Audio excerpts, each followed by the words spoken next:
Good day and welcome back to another DBZ Dokkan Battle video. In this video, we're going to be taking a look at the planet Namek Saga of the Vegeta'S story Red Zone. So this is obviously the Vegeta'S story Red Zone. It is a new stage, but it is also the same saga as the Goku one. So yeah, the fights are different, of course. They're more correlating to, what Vegeta went through on Planet Namek, more so than what Goku went through on Planet Namek. So you fight the majority, Dodoria, Zarbon, a little bit of Ginyu Force, but you're not necessarily taking them on in the same way. So yeah, let's take a look. It consists of quite a few phases, but they start pretty strong. I will say the Vegeta'S family ones, the Vegeta'S story red zones do seem to be a lot more, how can I say, a lot more difficult than the Goku's ones, or at least the stats seem higher just in general, but I could be wrong. Obviously, Kui is the first phase, then you got the Doria, then you got Super Zarbon, Ginyu Goku, and then Frieza final form. Kui, pretty straightforward. The easiest stage, obviously, being the first one. You can stun him, seal him, tackle him, defense lower him. He hits for about 400k for a normal, and his super is about 1.1 million. It's not the most. I think a lot of players can handle that now, or at least a lot of top teams can handle that. Then you move on to the Doria. The Doria is strength. His health goes up quite a bit as well. He goes from about 67 million for Kui to about 105 million for, obviously, Dodoria.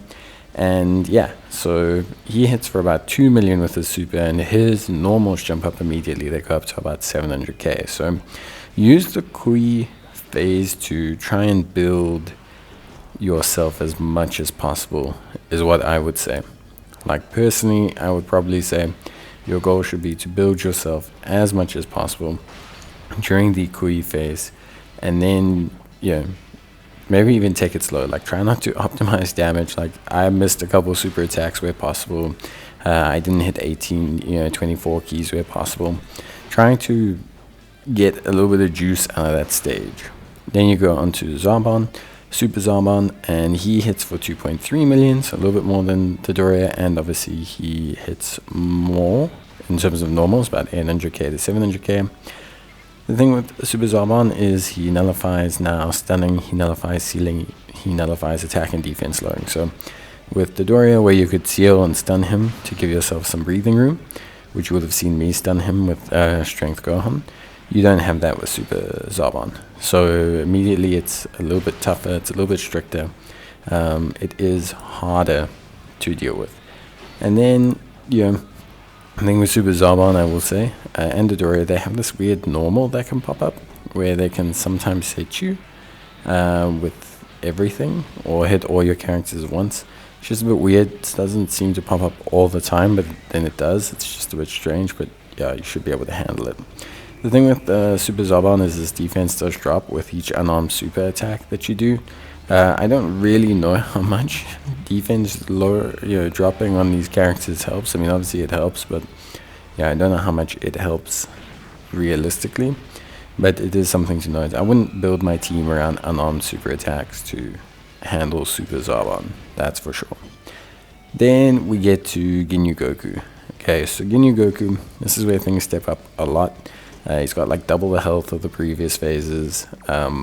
He himself hits pretty tough, 2.8 mil super, and he also hits for about 1 million in terms of normal. So he's very tough. He's basically up there with some of the toughest bosses himself alone, let alone like talking about the next phase against Frieza. One thing I will say is, depending on your team, you might find Ginyu Goku harder, because Frieza's actually pretty straightforward. Ginyu Goku scales upwards, so he randomly changes key spheres, which can be quite frustrating, especially if you're looking to heal. He also builds his attack and defense with each and every single turn that he goes through, and he stuns you. So he's immune to sealing, he's immune to stunning, he's immune to all those things, but he can also stun you. So now it's a bit of a tough situation for you, because you're in this delicate position where you can be made helpless and have to obviously deal now with Ginyu's nonsense. So Ginyu's pretty tough. I personally found Ginyu tougher than Frieza in some ways, but obviously Frieza statistically hits the hardest, and he does hit hard. For Ginyu, what I suggest is obviously I used Whis. I used the Whis to allow myself to set up into the turn. It let me build up, it let me get damage. Bring a team that scales well.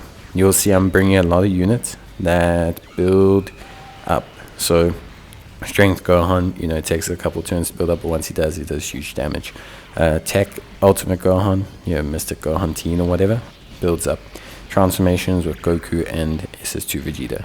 Saving my active skills with the Gotenks. We'll talk about the team now, but just basically giving myself the best chance that I have. With Frieza hits 3.7 mil on the super and 1.3 million on normals, and he reduces damage below a certain threshold. But to be honest with you, going into these events, if you've got units that are doing below like 10 million, you're probably putting yourself at a hindrance anyway. So chances are you're not going to really see that come into play. Aside from that, he does lower your attack and defense, but not by too much on his super.